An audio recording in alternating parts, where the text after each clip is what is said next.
Қайырлы күн баршаңызға. Бүгін сіздермен 5 минутта дайын болатын пиццаның рецептімен бөлісемін. Жасау жолы оңай әрі тез. Бізге керекті тағамдар: лаваш, тортилья қалың түрі, қызанақ, шұжық, майонез, кетчуп және ірімшік. Ең алдымен лаваштың үстіне үккіштен өткізілген ірімшікті салып шығамыз.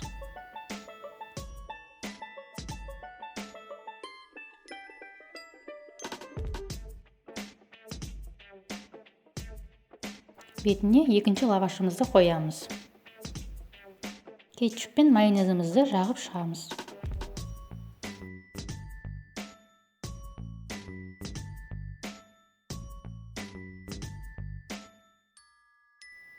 Шұжық пен қызанақты қойып шығамыз. Бетіне ірімшікті саламыз.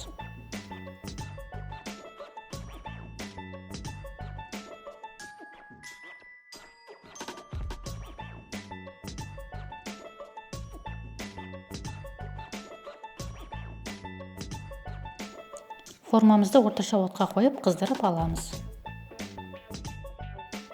Пиццамызды табаға салып, отта 5 минуттай ірімшік ерігенше ұстаймыз.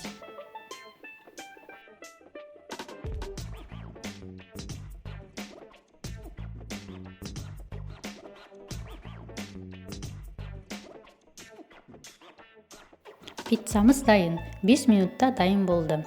Менің рецептім бойынша жасап көруге кеңес беремін.